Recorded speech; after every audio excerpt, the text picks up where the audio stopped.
I've got a report here I'll provide to everybody in the media, but I'm going to read from it extensively so I make sure I get every fact right.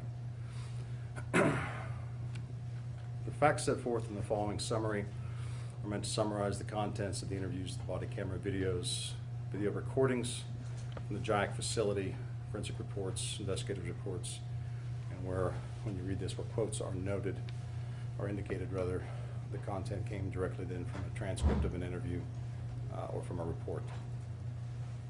Cedric Lofton was born September 27th, 2003, and he was living in Wichita after he'd been placed in foster care by way of a child needed care petition that had been initiated in his home jurisdiction in Junction City. His foster father in Wichita was interviewed on multiple occasions. He explained that Cedric had been placed with him since December of 2020. He explained that he typically accepts boys 17 years of age or older, in his words, to help prepare them for adulthood. So that was the placement. That was what brought Cedric to Wichita. Foster father told investigators that during the time he was with Cedric, he'd been doing pretty good in school, had no major issues until approximately a month prior to this incident. When he said Cedric began to act paranoid, I explained that Cedric's behavior had gotten progressively worse in the previous week or two. He had described, Cedric was saying he was seeing things that were not present. He expressed fear that he was being pursued. One of his foster brothers was later interviewed and also said that Cedric had become fearful even of his own foster brothers, and he complained that there were kids in school that were robots who were trying to kill him. I want to clarify here too. What I'm reading are facts as they were known. I'll clarify certain things that were later found to be untrue. It's sort of like the Watergate situation. What did they know and when did they know it? And I think that's important here to talk about what people knew and when they knew it. And so this should be clear as I go through. The week prior, Cedric's biological grandmother had died, and Cedric had gone with members of his family, biological family, on Friday, September 18th and Saturday the 19th to attend the funeral. The foster father said when Cedric returned, things had gotten progressively worse, and he said that it had gotten pretty bad that week. In a later interview, he clarified that Cedric's behavior had really begun to deteriorate on Tuesday the 22nd. And this is important because this is the information he was providing to law enforcement the night of. He said that some of Cedric's family had told the foster father that they were concerned when they brought him back that Cedric was maybe having a mental breakdown or perhaps the onset of schizophrenia.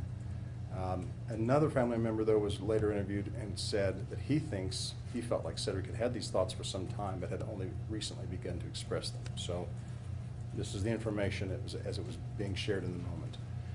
The other foster boys in the care of the foster father had told him prior to this night that they believed that Cedric was using K2, and that according to to the information that one of the young men had given to his foster father, he felt like Cedric was doing it often. That was the word used.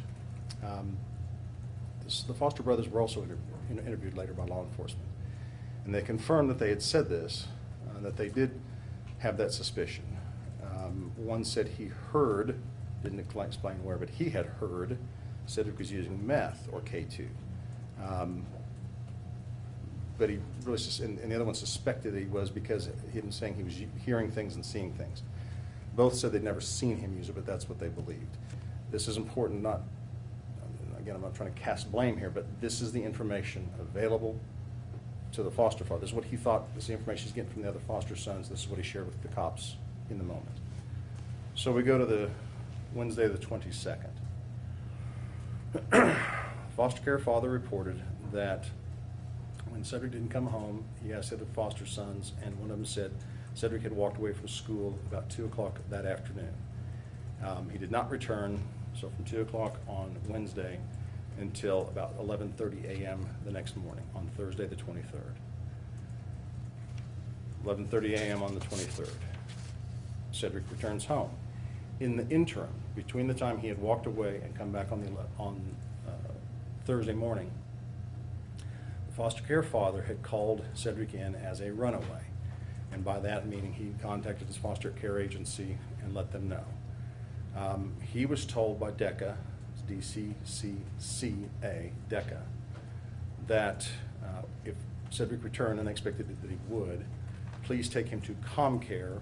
And for those not familiar, that's the local mental health agency for Sedgwick County. Please take him to ComCare and get him a mental health evaluation. So I understand that the foster care father had shared some of this ongoing concerns with the foster care agency. So when Cedric had returned then at 11:30 or so on Thursday morning, the foster care father explained to Cedric, we need to go to ComCare to get an evaluation. Cedric agreed, got in the car with the foster father, who then drove him to ComCare. When they arrived, they got out of the car, and at that point, Cedric walked away. The foster father incidentally did follow him for a while, trying to get him to come back, and was unsuccessful. So that's after the lunch hour on Thursday. So now we go the rest of that day, that afternoon, into the evening, up until midnight. Now we're at 1:03 a.m. on Friday morning, the 24th. That time, the foster father reports that Cedric arrived home.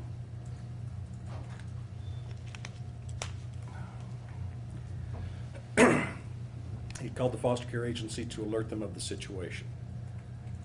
The foster father indicated to police, and you can hear some of the conversation on the axon that he's having in the moment with his foster agency. And he was told, do not let him back in the house. He has been, their term is an immediate discharge. He had been discharged from the foster care father's home. So Cedric's not allowed back in the home.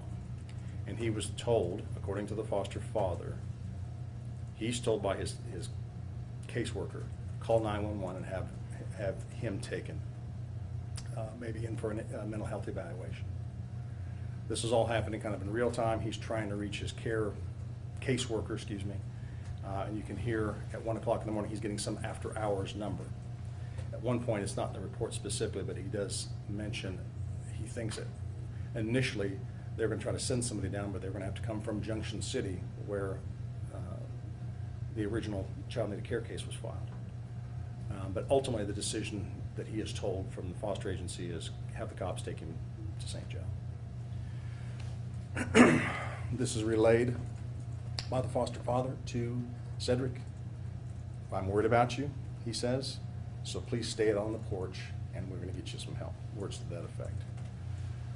He calls 911 as he was directed, and officers are dispatched. Officers get there, body camera video shows them interacting with him. I watched it several times. Initially, it's hard to tell if he was just not tracking or if he was just not responsive, but they asked him his last name, asked him his birthday, things like that, and there was really no response. They're telling him they want to take him to St. Joe to get him evaluated, and said several times to him, let's get this done and then we'll get you back home. It is clear that there's a disconnect between the officers and the foster father, because throughout the interaction, there are times when they repeated to Cedric, we'll get you back here. That kind of gets repeated throughout, despite the fact that it was clear to the foster father he wasn't supposed to, Cedric couldn't come back that night. For the next 58 minutes, the officers spoke to Cedric in an effort to convince him to go with them to St. Joe. About 2:15, it was pretty clear this was not going to happen. He's not going to go willingly. Another sergeant arrived on the scene from the police department. And he says, we need to get you some help, and asked him, will you walk to the car with us? He said, he sort of indicated no, said I couldn't hear if he said it out loud, but said no. And the sergeant authorized, said, okay, it's time to go. So Cedric is sitting on the porch, the foster father's porch. He's just seated, and these two officers come on either side of him and essentially go up under his arms. They're going to lift him up and kind of escort him to the car. The body cameras, as you know, were worn on the side of the head. Not sure exactly what happened, but it was knocked loose, and for the next minutes, it's hard to put a timeline on this because I couldn't. When he finally got it back in place, Cedric's in the wrap. So I don't know how long the fight lasted before the wrap was put in, but it was multiple minutes of a struggle. And I'll get to that here momentarily, but there was a struggle, and he fought with the sergeant and the two officers, and they struggled with him, and they had to call in for more backup. Other officers arrived, and it took several officers to get Cedric to where they could get him in this RAP system.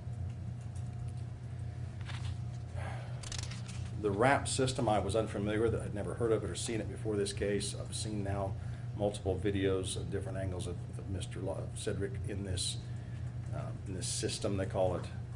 He's seated upright, his legs are wrapped up, and his arms are kind of wrapped down like this. I had it in my mind maybe he was laid out prone, but it's not. He's upright, seated upright. He is placed in the back of a patrol SUV and then taken to JIAC. At this point, the decision was made by the sergeant at the scene to transport him to JIAC instead of St. Joe. And when asked later during the interviews why JIAC now instead of St. Joe, the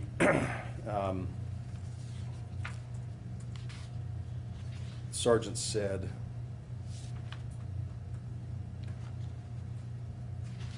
get this exactly right. Sergeant said the foster father had said that Cedric had used K2 in the past, but there was no information he was using that day. And he believed that Cedric was too combative to take to the hospital. It is clear, and then one of the other officers who then actually was responsible for booking him into JIAC was asked the same question. All the officers were asked this question. And he said he showed no signs of being impaired due to alcohol. And they had information to use K2 in the past that the foster father had shared with him, but they didn't have any information to use that day. And then he could also said he couldn't tell if he had mental health issues because he didn't have a baseline with which to compare his behavior. I will say though, and I include this in the report, it is clear that it was unclear to the officers what they should do. One of the officers is heard on the body camera during the transport saying, for me, I think we should have taken him to St. Joe, so that even the officers are not of one mind about how to handle this. 244, Cedric's delivered to the JIAC facility. I added in this some clarity, because JIAC may be a term that's unfamiliar to a lot of folks. JIAC is the Juvenile Intake and Assessment Center. When a juvenile is taken into custody, either police protective custody or arrested for a crime, they're typically taken to JIAC. JIAC is not a jail. It is not, the people who work there are not law enforcement officers. They've not been through the academy of any kind. Academy employees, they get on-the-job training, but they are there in soft, not even uniforms, khakis and a soft collared shirt, because they want to be a sort of a soft landing for kids, and they make an assessment there, and it's literally questions and answers and things they look into. And the assessment is, they're given the authority to determine whether the kids should be booked into the juvenile detention facility, the juvenile jail, or released to their parents, or to mental health, or to foster care, or to the children's home. But they are the sort of the clearinghouse. They make a decision. It's not an automatic booked into jail. JIAC is where that decision gets made. So he is taken to JIAC, and they literally carry him in the RAP system, and he's placed in one of the holding rooms.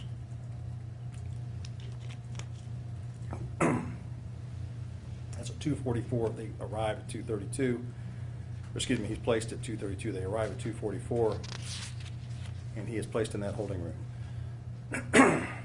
He is released at 340, and they go in to start unwrapping him, and at 344 the wrap is completely taken off. There is video from JIAC, but there's no audio on that video, unfortunately. But the officers, WPD officers, before they left JIAC, they still have their cameras on, and so you can at least hear the interaction between Cedric and law enforcement. And he is, well, you can decide for yourself, but he is speaking. Whether his words betray a young man who is in some sort of mental distress or not is, at least the question was raised by the things he's saying. He's fairly calm, not screaming or yelling, but he's saying things repeatedly, like on a loop: kill yourself, kill yourself, kill yourself. He says that several times. I'm fucked up in the head, you can't control shit, control yourself, things like that. But he's not yelling it, he's not argumentative, it's just, and as I watched it, frankly, I thought I was watching a young man in some sort of distress. He's left alone in the holding room, unrestrained, at 3:45. Law enforcement continues the booking process, or the transfer process into JIAC, and they're off scene. They leave at 4:16. At 4:20, just a couple minutes later, the JIAC intake specialist, is what he's referred to, goes over to the room, opens that holding room and opens it up and talks to Cedric. He could not find any evidence that Cedric had ever been in the local system before. To remember, he didn't maybe know this, but Cedric's from Junction City, so they had no record of him, and he was not able to access any of the juvenile or the child needed care records to get any idea of his background or what triggers he might be under. So he goes and talks to him, and what he says, again, there's no audio, but he's interviewed later, and the JIAC specialist says he wants to walk him through the process so he understands what's happening. And he says to him, "You're calm now, and I don't see any reason to book you in on a battery of law enforcement," because he was booked in. That was the other thing. The WPD made the decision. He'd been taken into police protective custody at the house, but when they had taken him to JIAC, at that point he's going to be booked, or at least brought in under arrest for battery of law enforcement officer. And the JIAC, remember, JIAC worker has the ability to make the determination: jail, juvenile jail, JDF, or back home. And the JIAC worker tells him, "I'm going to go through a bunch of questions, going to get your height, your weight, your picture, etc., fingerprints, and then we're going to call your guardian, and they'll pick you up. If you cooperate with me, we'll get you out of here pretty quick." That was what he reported saying to Cedric, and opened the door and allowed Cedric to walk around in the foyer or the lobby of JIAC for a period of time. About 4:23, Cedric walks to the opposite end of the holding rooms, over to where it's like the intake counter, and there's, because of COVID, there's plexiglass up in the, looks like a teller window. And he reaches under the plexiglass, and I don't know why, but grabs the computer monitor that's over there and tries to pull it through, I guess. The JIAC worker obviously is not pleased with this and tells him, you got to back up, you can't do that. There's another JDF worker. JIAC is in one area, JDF is in another, but they're not separated by, a block, and it's all part of the same, under the same roof. A JDF worker hears the conversation going on between the JIAC specialist and Cedric. He and the JIAC worker either make eye contact or kind of make a connection, so he decides to come in as well. He has just been booking another young person in, a kid who was in on homicide charges. So he comes into the lobby now, the JDF. So now there's two workers, JIAC, JDF, and they both say they're talking to him, telling him, "Look, just cooperate, and just back away, get away from the window, and we'll get you processed through." The JDF worker, he says that as he's also explaining this, they're asked, "How does Cedric respond?" His explanation is that he's just basically repeating my words back to me. So he's behaving a little oddly, he thought. You can see that Cedric's kind of making hand gestures as he's, I don't know if he's talking to himself or what he's saying. Again, audio would have been very helpful.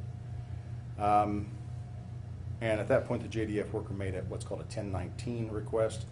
It basically asks other JDF personnel to come to the location. It's not a come sprinting here, we got a major trouble, but walk over here, we may need some help.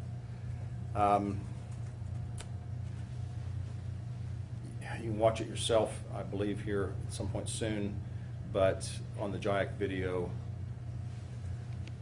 Cedric keeps walking toward this juvenile intake window. The juvenile worker guy keeps moving in, trying to stay between the two. He's putting his hand up and kind of directing him, again, without audio, but you can see he's directing him back toward the holding room. Claims he says to him, "Just go back there, I'll leave the door open, just go sit down." When he was asked what kind of response Cedric gave, the answer was, Cedric asked, "What would you do if I touch you?" Cedric makes another step toward it. At some point in this process, the decision is made. The two grown men look at each other, and they try to get a hold of Cedric and push him back toward, just direct him back toward the holding room. They call it an escort hold. Cedric clearly was not responsive to that, and a struggle ensued, and they were unable to, they were trying to get a hold of his arms, one on either side. Cedric got his right arm out pretty quickly, got it free, and he threw a punch and hit this Jayak worker pretty squarely, sent his glasses flying, at which point he kind of has his head down and they're just essentially trying to push Cedric into that room now. As they get in there, within a matter of seconds, the JDF worker has a duty belt with handcuffs and that sort of thing. It goes flying off. That man's glasses also go flying off. Remember, the Jayak worker is not assigned or issued handcuffs, stun guns, anything like that. It's not authorized for him. The JDF worker has handcuffs, but they're on the duty belt on the floor. And so they have him sort of it's hard to see in the angle of the video, but he's essentially seated on a bench in that room. 4:27 a.m., two other JDF workers, they're both supervisors, in fact. One white female with 14 years of experience and one African-American male with 13 years of experience. And by the way, the male was not on duty that day. He was just in filling out employee evaluations, happened to be there. They go walking in, see the thing, see what's going on, and go into the room. And they were responding to the 1019 from the earlier sent by the JDF officer. It's 4:29, they're able to get leg shackles on Cedric. It's 4:33, they move him from the seated position on the bench to the floor prone, ostensibly to place handcuffs on him. And there they sit for about 17 minutes. They were each interviewed and asked why. Why didn't you let him up? And the answer was, we couldn't per policy. He's been shackled at this point. We cannot leave him shackled alone. We have to be there. We have to restrain him. They're also concerned that he's going to hurt one of them or himself. But after, and I said 17 minutes, that's from 4:33 when he is placed on the floor until 4:50, it's clear that they are not getting through to him. He continues to struggle. He continues to resist. They describe it. You can see it somewhat. They're on their knees, or so that maybe one of the guys is kind of seated on the bench or leaning on the bench. One adult has him by his left arm, one by the right arm. They've got his ankles shackled, so one of them is at his ankles and one is holding him by the thighs. They each insist throughout that no one ever put pressure on his back, on his torso, his chest. They're trying to talk to him. The African-American male supervisor described himself as someone who I usually can talk to kids. I'm the guy that can calm them down.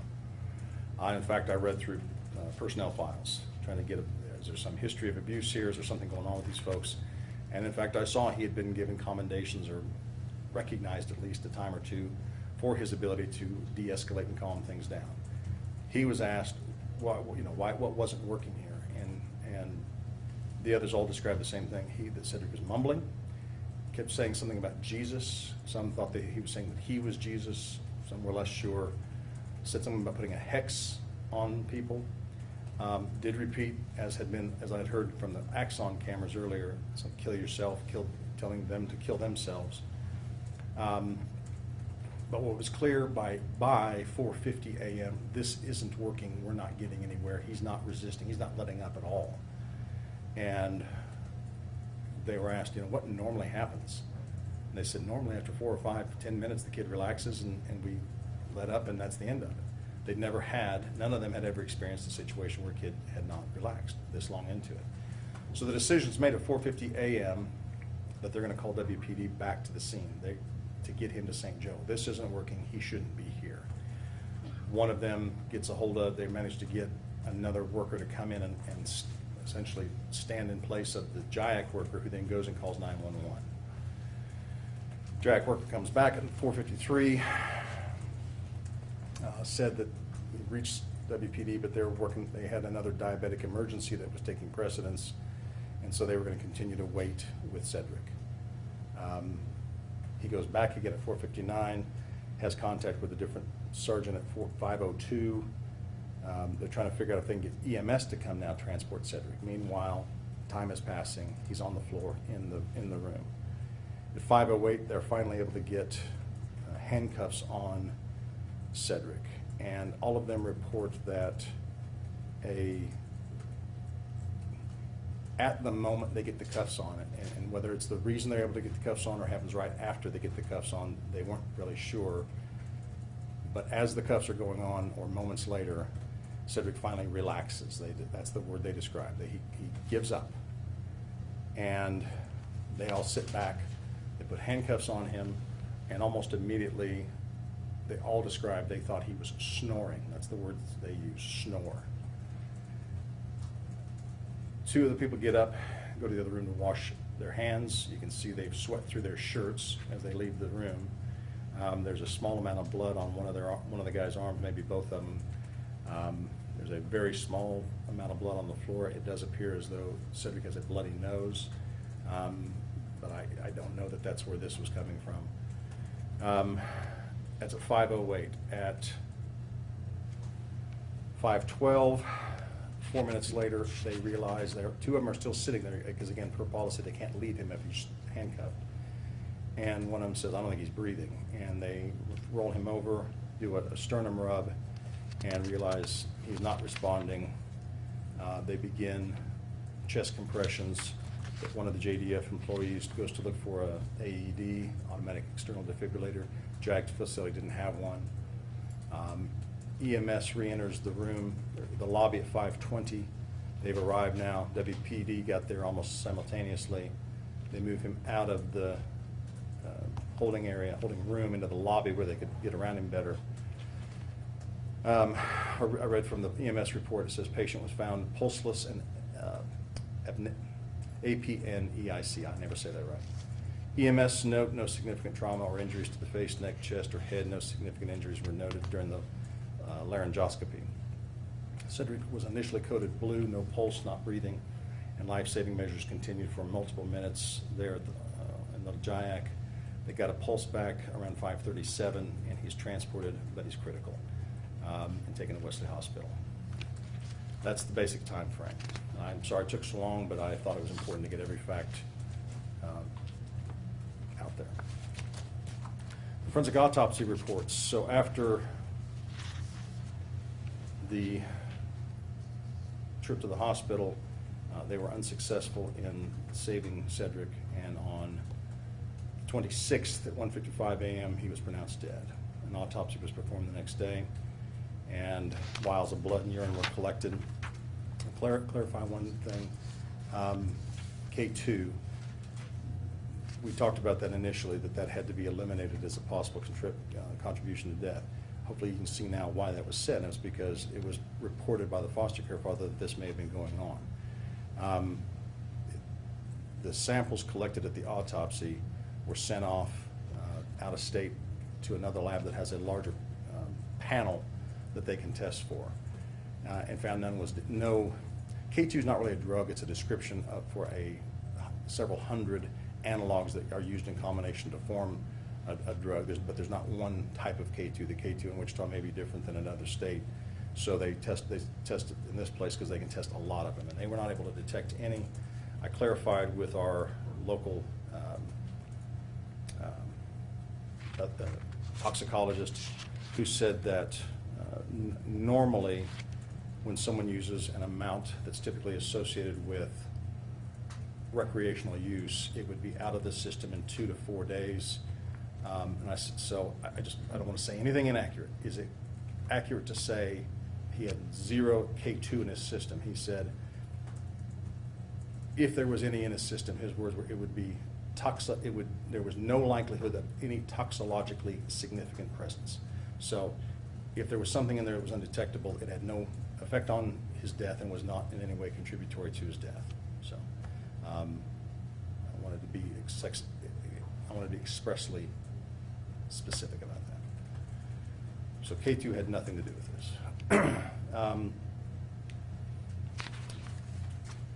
I sat down with the coroner, several of my attorneys, lead investigator did. We want to make sure we knew exactly what he was expressing in his report, and these explanations are how he described his findings.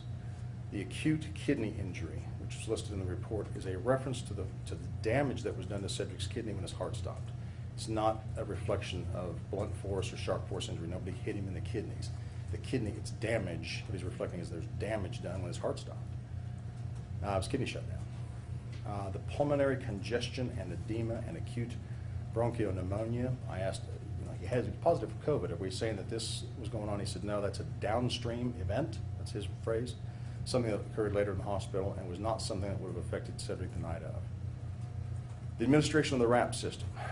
I said, does that contribute to his death? And he said, from 3:44 when the system was removed, when the RAP was removed, till 4:26 when the first hands-on between JIAC, JDF, and Cedric took place, when they first began the struggle, that's 42 minutes. He said he was out, he was unrestrained, he was calm. He said there's no reason to believe that the RAP system had anything to do with his death. Okay? Multiple abrasions and contusions were identified. Bruises and scrapes. And I said, were any of those? He said, no, he doesn't die because he's bruised. They may be reflective of the struggle, could have been reflective of the fight with the cops earlier, could have been something he picked up between 1 o'clock and noon, whenever it was, when he walked away from ComCare until he came back at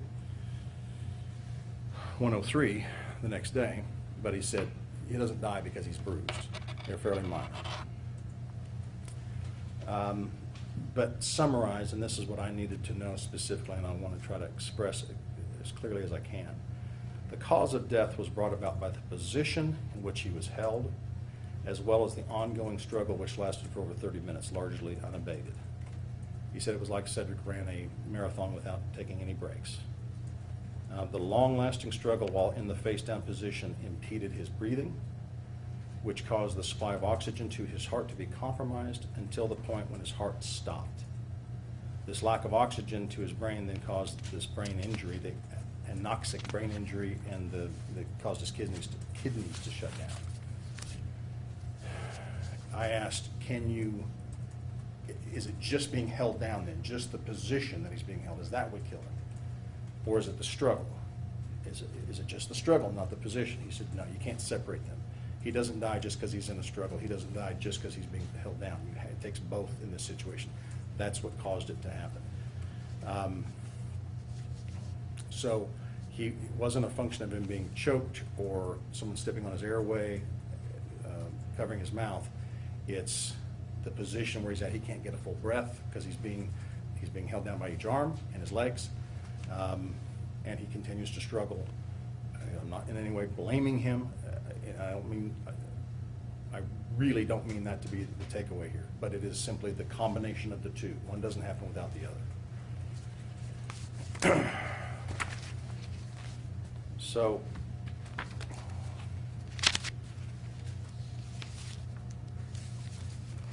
I'm then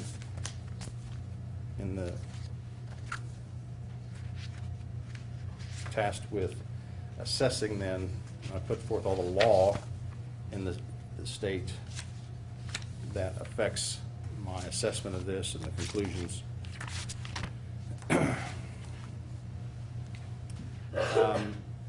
And again, I'm taking the time to do this slowly, so everything to add as much clarity as possible.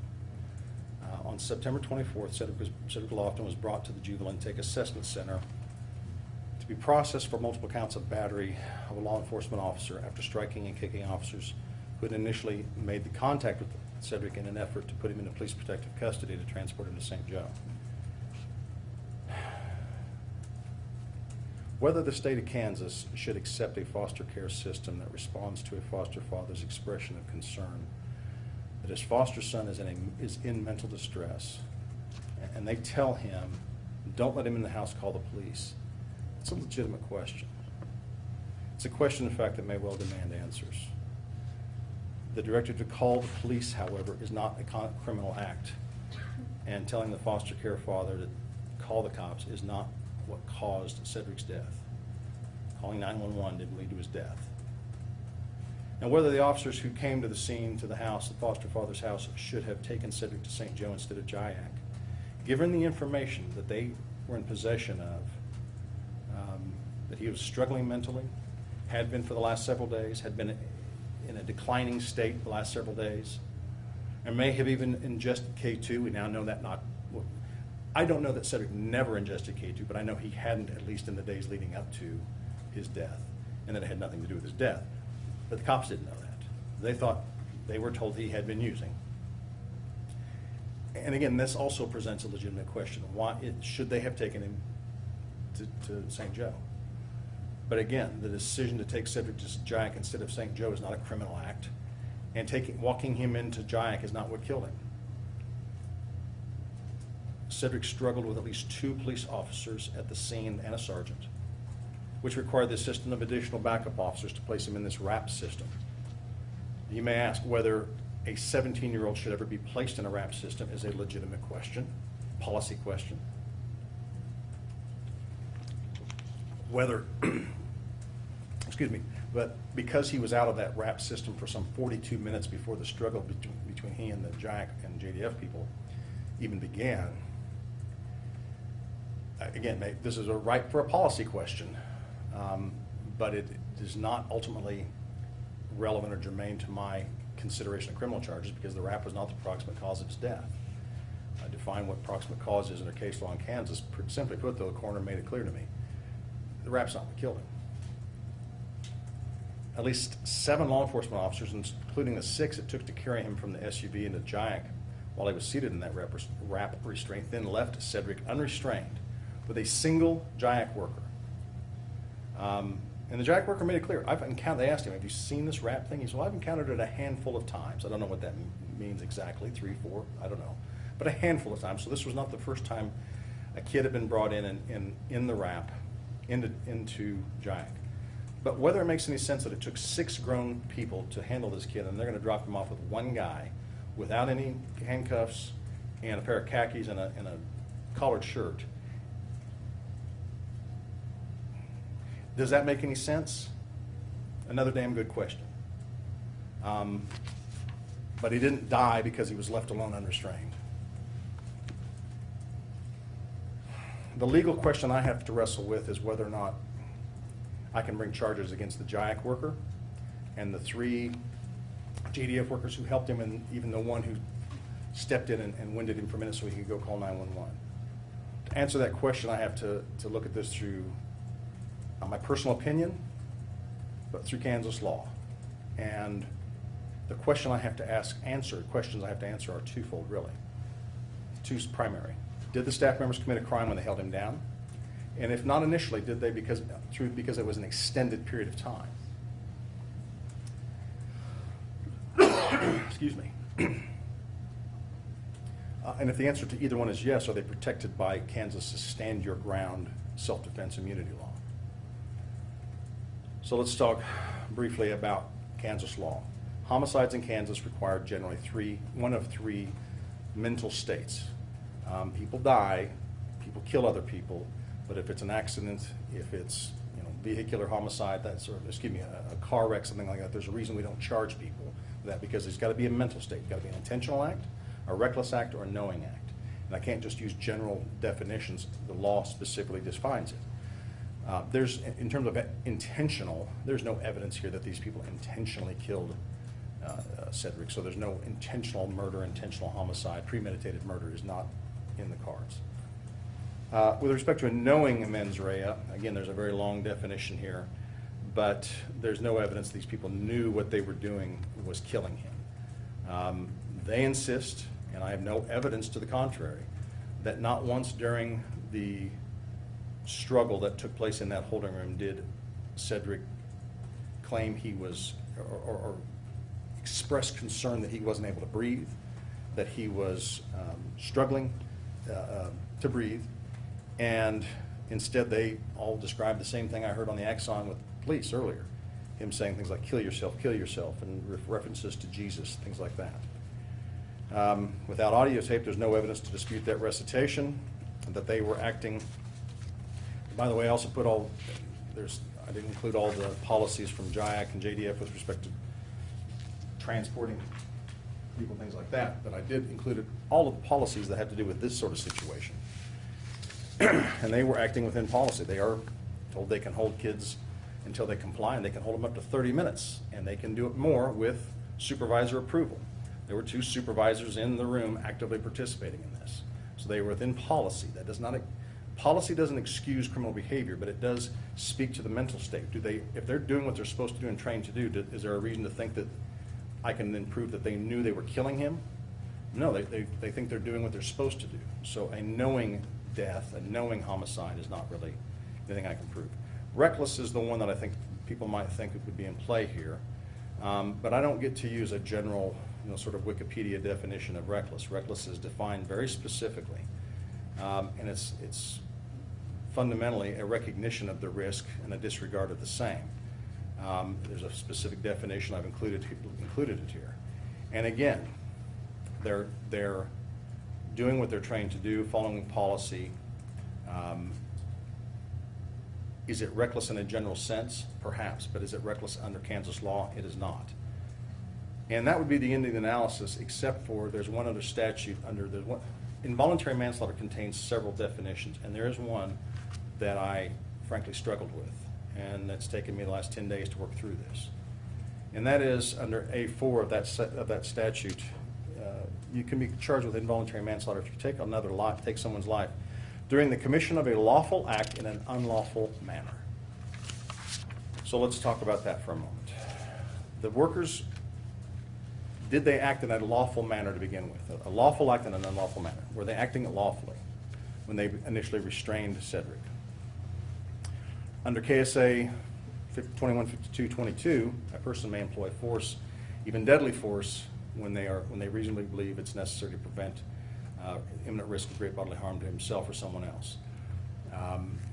They had the right to tell him to go back away from that window, and when he didn't, they were well within their rights to direct him back, even physically push him back toward that holding cell. When he took a swing and hit he haymaker and hit the guy in the face, they both have the right at that point to defend themselves. So, and they're also well within their policy to do so. Under Kansas Stand Your Ground law that was imposed by the Kansas legislature in 2010, I believe, in a litany of cases since enacting that law, these staff members are immune from prosecution for the act of restraining Cedric and then holding him to gain compliance. There is a more complicated question, though. They may be well within their rights. The lawful act was to grab him and go hold him down. The question I struggled with the longest, though, was, but for 30 minutes? Did they commit a lawful act in an unlawful manner, the unlawful manner being the 30 minutes it took to hold him there? And this is where Kansas law becomes particularly tricky. We do not have, by the way, and I should have said this earlier, we do not have a negligent homicide statute in Kansas. Negligent homicide does not exist here. So to prove this case, I have to be able to prove that their lawful act of holding him down initially at some point in that process, somewhere between the 15-minute mark or so and the 30-minute mark, 33-minute mark roughly, do the math, when he started snoring, they said, somewhere in there did they cross the line into criminality. So we've got this Stand Your Ground law, and what it says in this litany of cases, the State versus Phillips says, the only way I can overcome, you cannot be charged, you cannot be arrested, you cannot be charged, you cannot be prosecuted if you're acting in self-defense in Kansas under the Stand Your Ground law. It's particularly so if you're acting at your place of business, in your home, or in your car. These folks are all obviously at their place of business. But the State versus Phillips case says the only way I can overcome that presumption that they can't be charged is if I can show, one, that they honestly didn't believe the use of force was necessary under the circumstances. There's no way I can prove that. They honestly thought what they were doing was the right thing. And then whether a reasonable person would not believe the use of force was necessary. The question then is, okay, case law. Laws are written, they give a fairly simple definition. Involuntary manslaughter under the theory that I've described here is the act of taking another life and committing a lawful act in an unlawful manner. That's it. It's the only guidance it gives. You get the guidance from the Supreme Court interpreting cases. And over the last several years, we have had a litany of cases which has shown any attorney, any prosecutor in the state that we have one of the most robust Stand Your Ground laws in the United States. Just a few of the cases, several of which are Sedgwick County cases, will describe for you how robust. In the State versus Hardy case, one of the first published cases, the case we filed, Hardy was a guy sitting in a car in a convertible. Another guy walked up to him and started punching him in the face. He reached over, grabs a gun, and starts shooting the guy. first 15 years of my career as a prosecutor before 2010, there was an old adage, you don't bring a gun to a fist fight. And we charged Mr. Hardy saying, you can't shoot a guy because he's punching you in the face. That's not a reasonable reaction to being punched. Supreme Court of the state of Kansas, and I want to be clear here, I'm not throwing any shade their direction. They said, look, the state legislature passes our laws. They make the decision what our laws, how our laws are going to read. And we presume that they know the difference between self-defense and immunity. They are not the same thing. They're the same principle. But self-defense is something you argue to a jury after you've been charged, and you go say, yes, I did it. It's an affirmative defense. Yes, I did it, but I was acting in self-defense. Then a jury of your peers decides. Immunity is something different.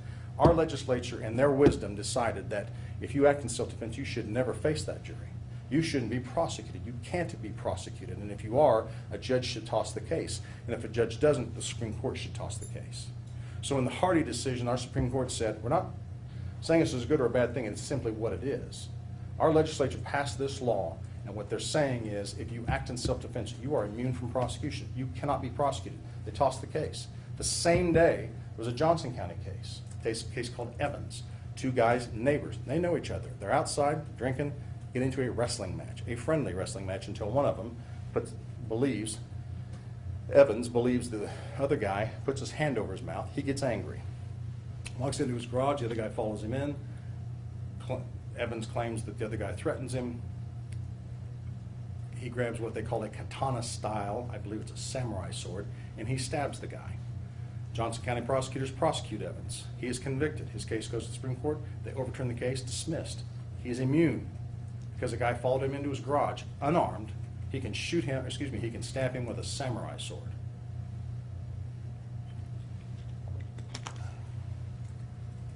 In this jurisdiction, we charged a man named Dukes with shooting another man on North 21st Street. A man named Berryman approached him. Long story short, Dukes showed him his gun. Berryman responded by saying, so that's how you want it? You want to do that? Starts walking back to his car. Dukes shoots him in the back. He's unarmed. Shoots him in the back because he thinks he's going for a gun. He was, but he didn't know that in the moment. In the moment, he shoots an unarmed man in the back. We prosecuted the case. A judge locally dismissed the case on immunity grounds. We appealed it to the Supreme Court, and they said he's immune. That may have actually been a court of appeals case, excuse me. You're familiar with the Betts case, Wichita Police Department officer who shot at a dog who had charged at him. I filed that case because I knew the officer was acting in self-defense, but I thought he acted unreasonably. I did not think it was reasonable to shoot at a dog when there's a little girl steps away. I get immunity, but I thought it was not, that this was an exception. Judge dismissed it. We appealed it to the Court of Appeals, and they sustained it and said he was immune. We've appealed that now to the Kansas Supreme Court, see if we can get them to change their minds, but the writing's on the wall.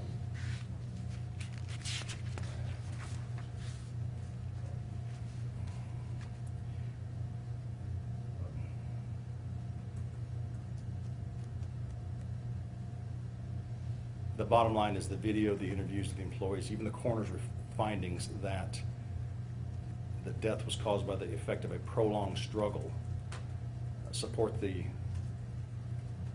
workers' explanation that they only held him down because he continued to struggle that entire time. If they have the ability to defend themselves initially because he resisted, then the fact that he continued to resist for some 30 minutes meant that they could, under Kansas law, continue to lawfully apply the restraint.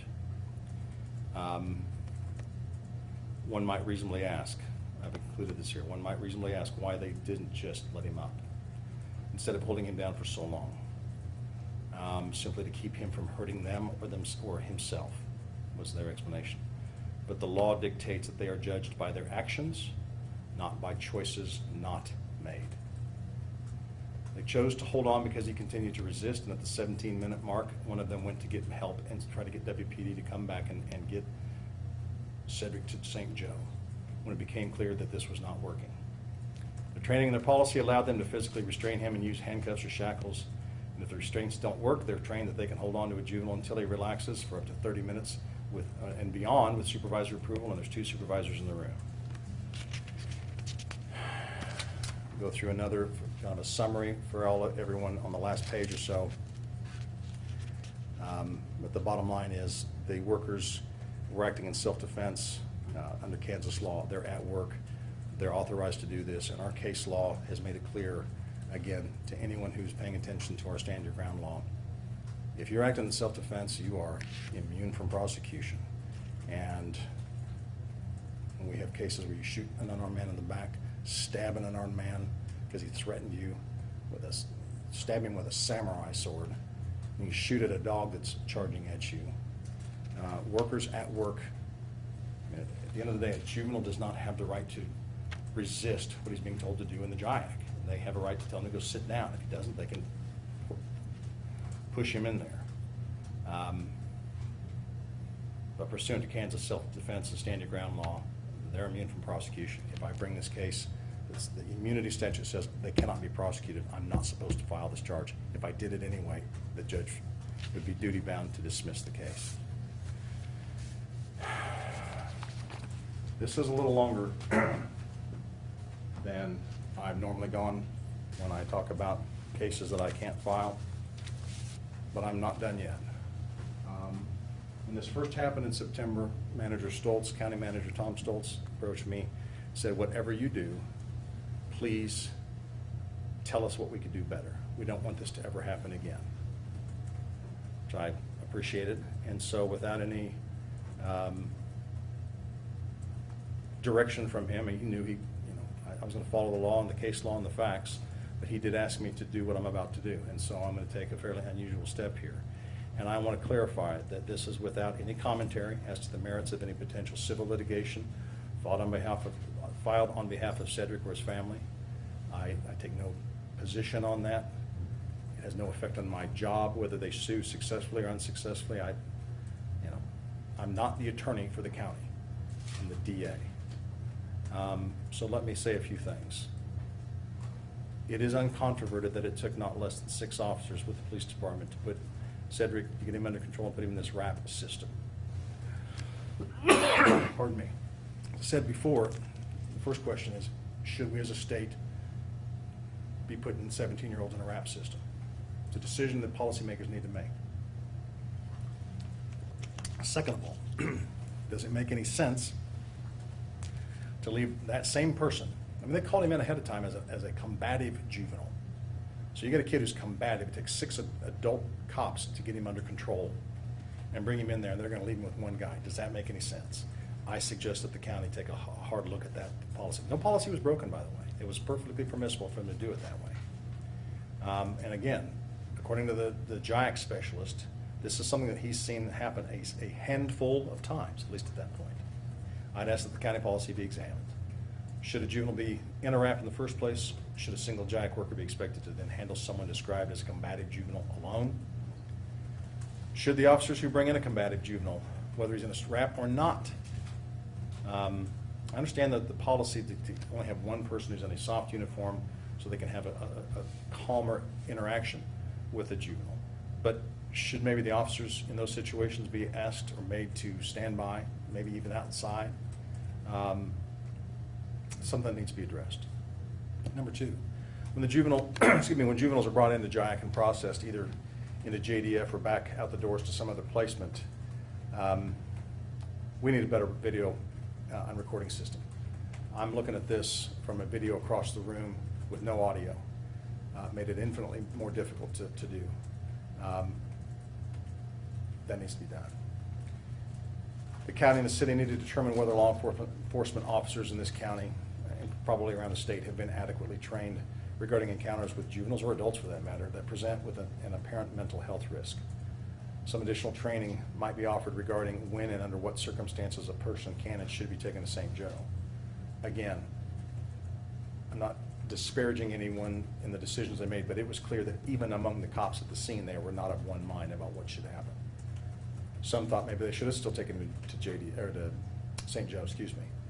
Some thought JIAC was appropriate. Should the county implement some sort of remote virtual access to mental health consultants or consults in the field under such circumstances? Should it be left to a cop who's got other calls ready to go? There's other incentives to resolve the situation in a most expedited manner. Is that really is that the best use of our resources? before, when a juvenile enters JIAC in a state of mental distress, rather than contacting the law enforcement agency that delivered him to the facility to request that they take him back to St. Joe or off to St. Joe, is there some quicker, more efficient mechanism to obtain help? In this matter, the first call to 911 to ask police officers to return occurred 17 minutes after he was taken to the prone position, after Cedric was moved to the prone position, and some 18 minutes before he began to snore.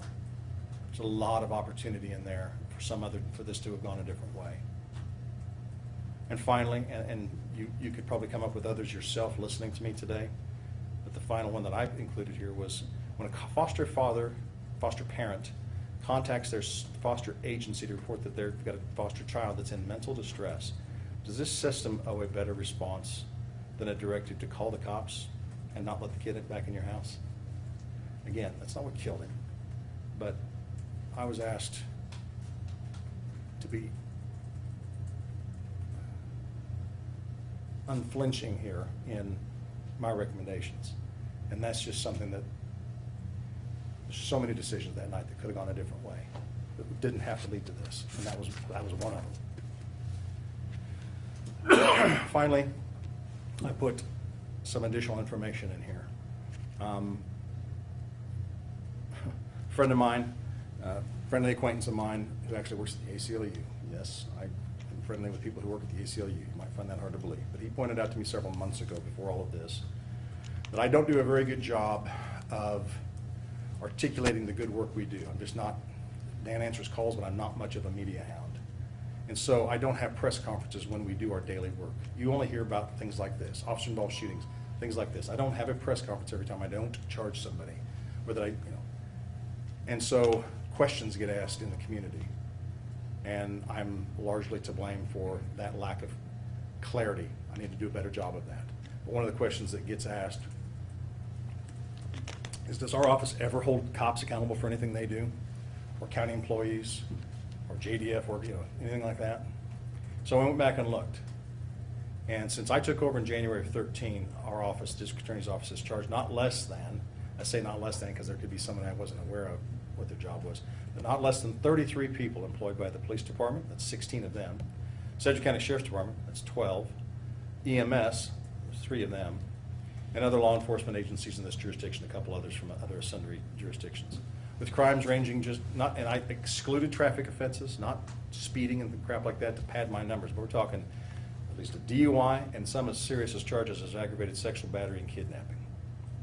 We are able to go back as far as 2009, so even before I took over, the total number is 51 cases from 47 defendants, also employed by these sort of agencies. Another question, why is there a lack of transparency? Why don't I release the videos right off the bat? The bottom line is, as much as people want transparency, there are rules. If I had charged these folks and I had allowed, and by the way, the videos are not mine. All I can do is make recommendations to the county or the city or the law enforcement agency, but I do, and I'll explain to you why I do momentarily.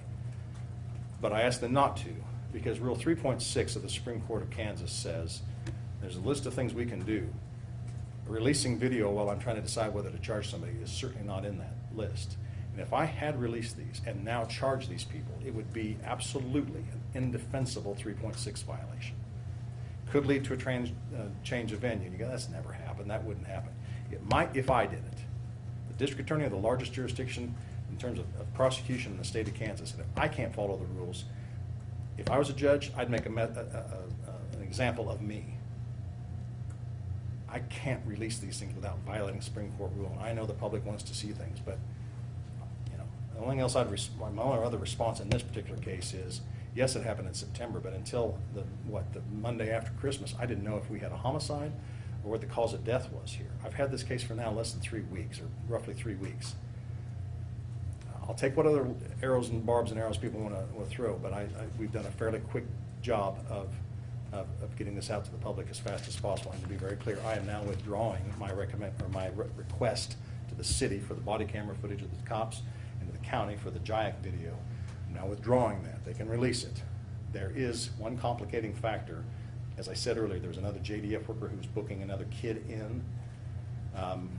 that kid's on video too for a portion of it. He's out pretty quickly, but he is there for a little bit.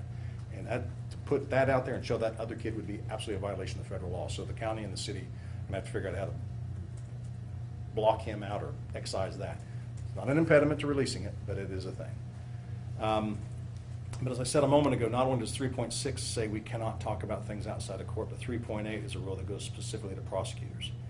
And it directs me under subsection F. It says I have to take reasonable care to prevent my own investigators, law enforcement personnel, etc., from doing anything that I couldn't do in a 3.6. So not only can I not say anything, I am duty bound, ethically bound to direct the cops and the county and everyone else not to do something I couldn't do. So that's why it doesn't get released. It's not a cover-up.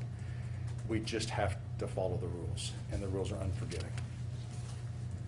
Fine, two more, because this has come up in this case, and as the question was asked, it demands an answer. Why don't I recuse myself in this case?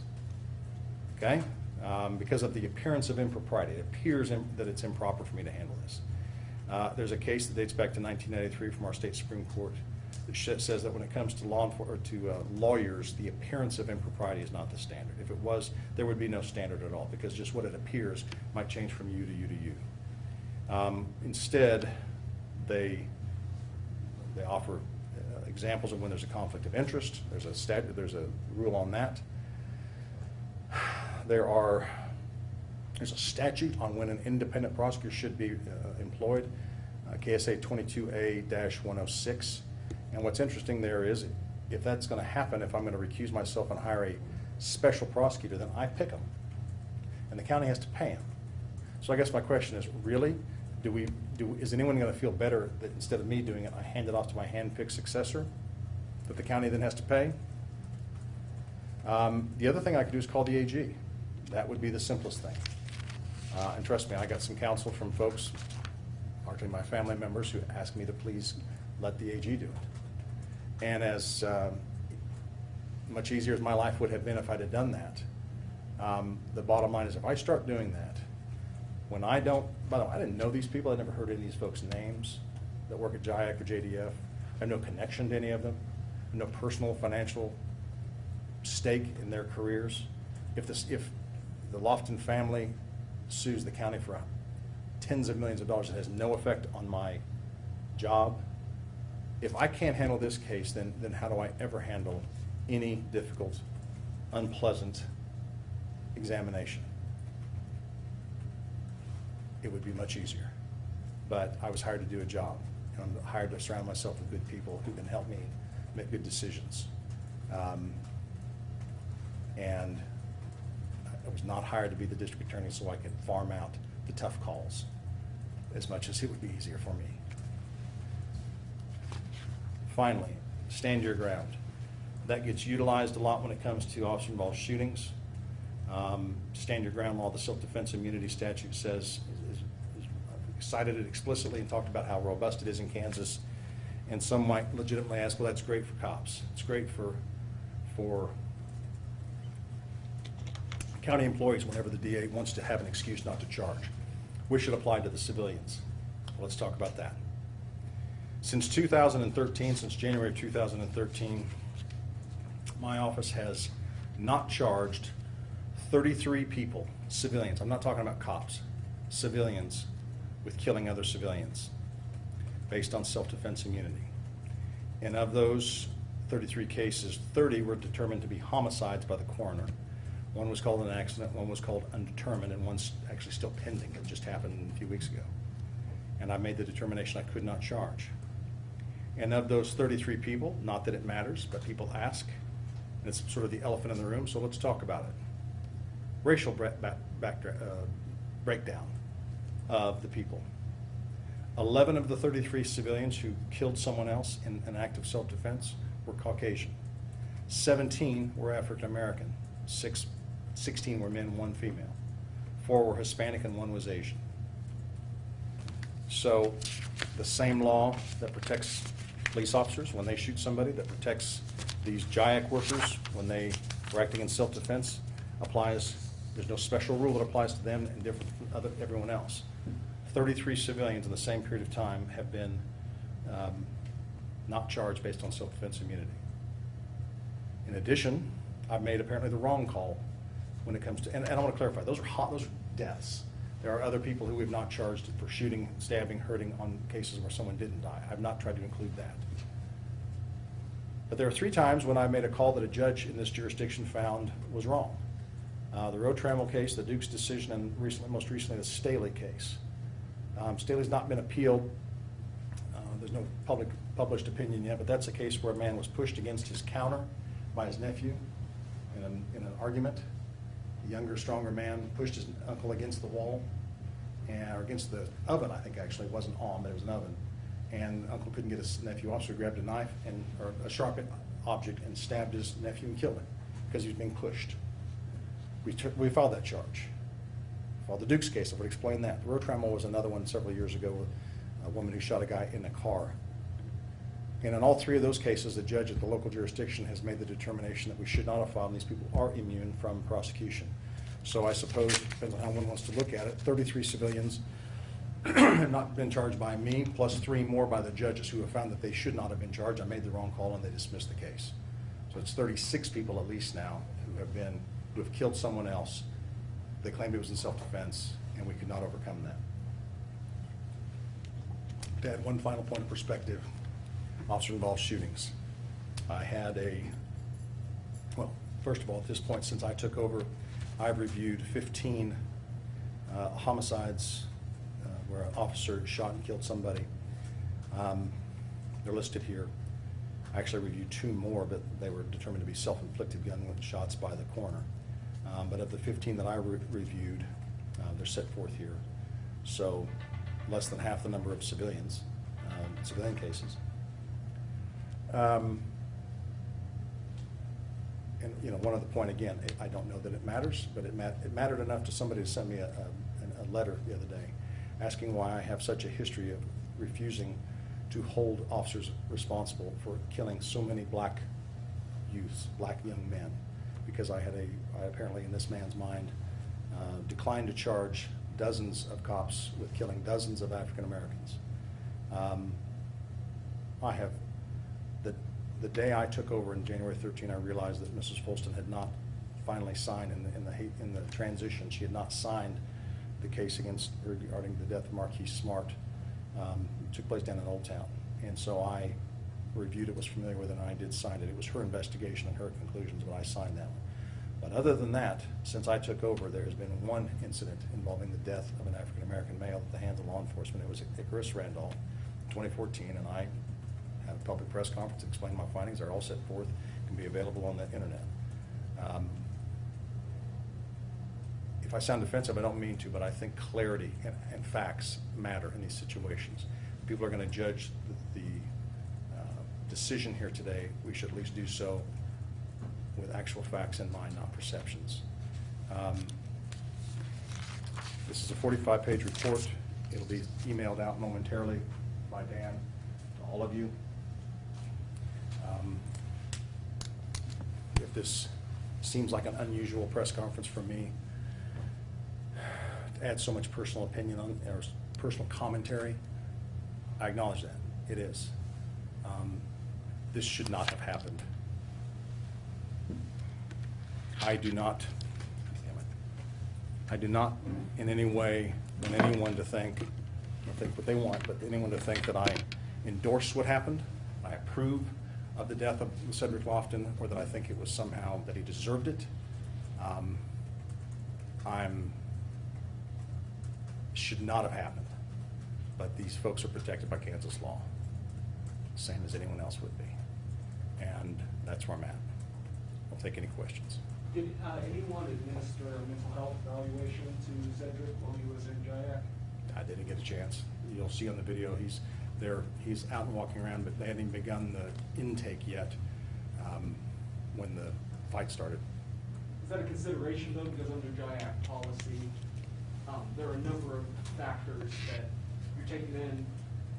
It says everybody should be administered a mental health evaluation. So you're saying the intake process.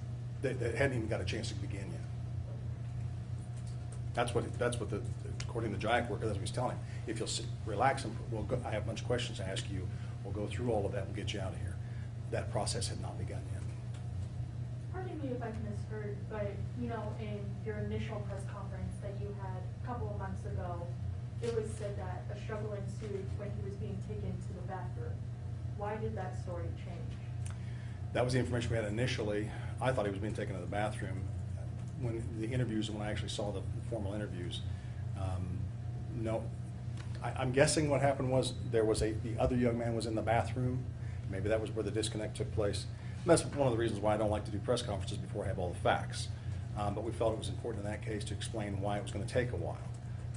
The primary takeaway, I think, from that press conference was this wasn't a gunshot wound, stab wounds, things that normally can be resolved in a matter of days. We were going to need a autopsy to determine what even the cause of death was. With all the talk from the foster father and others about K2 use, we needed to make sure that wasn't a contributing factor.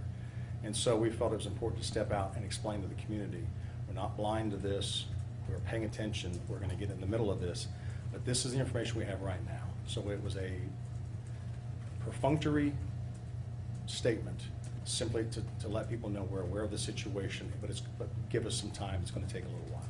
So yeah, that was, I don't know where that came from and exactly what the motivation for that comment was. All I can say is the other young man was in the bathroom. That's where the JDF worker was there who came around to assist. I'm guessing that's what the genesis of that comment was. But no, that's not in the JIAC workers report. He simply told Cedric, I'll open the door and you're free to walk around. We'll get back to you here in a minute. We'll start the process and this is how it goes.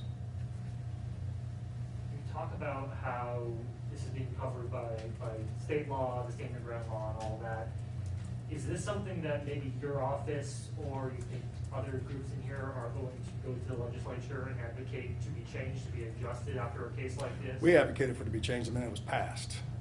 I was told to stand down. By who? Legislature. So is there any thought to renew this push? We'll try. It'll go nowhere. It'll try. It seems like that's incredibly frustrating for you. Just a bit. Yeah, they banging their head against the wall. The Shawnee County judges a few years ago went to the legislature and said, this is insanity. We're having immunity motions on every single case we file. The backlog is taking, it goes nowhere. You got a right in Kansas to defend yourself. And our legislature was not happy with, in 2010, with self-defense law. That wasn't adequate. They chose to add stand your ground, immunity. It's a separate thing. It is the same concept, but it is a separate thing. Read the Hardy decision. It'll tell you that if immunity is not granted, then what's the point of it being on the books? That's a highly summarized version of the law. But yeah, hope springs eternal. Maybe somebody will decide that this is the case that they need to revisit it. But I don't see our legislature backing down from self-defense immunity. And the other thing, let's be honest here. Go up to the legislature, do a roll call of who was in the legislature in 2010 and who's there today. You're going to see a few names. It's a whole different set of folks. But they all, yeah.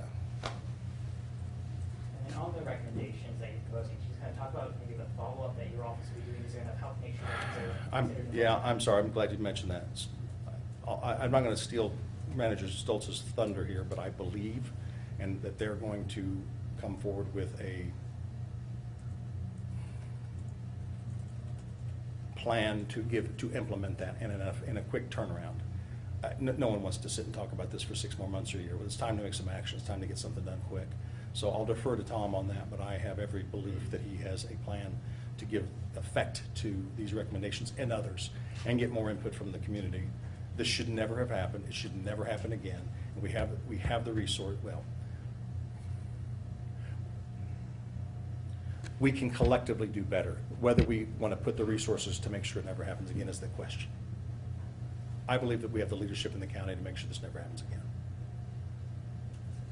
My understanding is that it's JIAC policy to be allowed to hold the juvenile for 30 minutes or more if the supervisor is present. Is it JIAC policy to hold them in the position which Cedric is being held in, like face down? I'll defer to the policy specifically if it speaks to that, but it talks about them holding them in the restraint. Physical hold, I think, is the term of art they use in that policy. I've included much of it in there, but I know that I think the county's already released it to the public or to the media, so you can read it there. I don't want to misquote it, but yeah, they were within their policy. Anything else? Was the Lofton family aware of your decision not to charge before this press conference? No. They've got an attorney, and I have to communicate through the lawyer. It's actually one of the rules. You don't call the family directly when they're represented by counsel. So when I get back, I'll send a copy of the report to the attorney. Again, it'll go out to all of you. I'll send it to county commissioners and city council and those folks. Yeah. All right. One last. Is there any other oversight or accountability measures for an institution like JIAC in terms of state oversight, state boards that oversee how it operates, that type of thing? You know, it starts with county, and then there are KDHE and others, but I'm not going to get out over my skis on that. I'll defer those specific questions to the county, but they are not unfettered. I mean, I know that. There are supervisory agencies that oversee jails and JDFs and JIACs, et cetera. I'm not, but I don't want a single thing I say today to be untrue. So before I wing it, I'll defer you to them. So, one last thing, I've not been asked, but I want to clarify. The sheriff and I stood up here 3 months ago and said that, you know, one of the things that, and I guess I've already touched on this, but I just want to make it clear, there were no obvious signs of injury to Cedric, and that was part of the thing that was going to hold this up. And I know people say, well, he was injured, and why did they say that? They're trying to downplay this. Not at all. I stand by that 100%. He was injured, but there were no injuries that would have explained his death. Bruises and scrapes on the shoulders his arms and shins, you don't die from that. Well, I did not know then, and I could not know until I sat down with the coroner and had him explain it to me. What killed him was the lack of oxygen in his blood, which caused his heart to stop. That was not obvious by looking at this young man. So what we were trying to articulate in that moment was this was going to take a little while to get to the bottom of. And again, maybe I'm just repeating myself here, but I wanted to make sure that was clear. There was no effort on our part to obfuscate or to downplay anything. I stand by what I said. There's still, you look at him, a bit of a bloody nose and some scrapes on his arms. You know, without a coroner explaining it to me, you wouldn't know to look at him. What on earth killed this otherwise healthy young man? The characterization in the autopsy report, circumstances of death, that in those 4 minutes between putting the handcuffs on and then realizing that he had no pulse, the characterization of snoring, that comes from people who were involved. What else did you do to look into?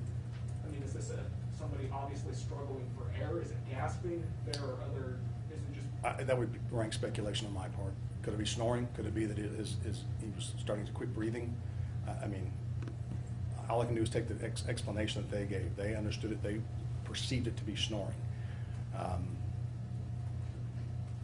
So it was clear, though, that he quit breathing somewhere in that process, and that's well. Let's put it this way: he stopped breathing at that particular minute, and that's when life-saving measures were begun. Okay.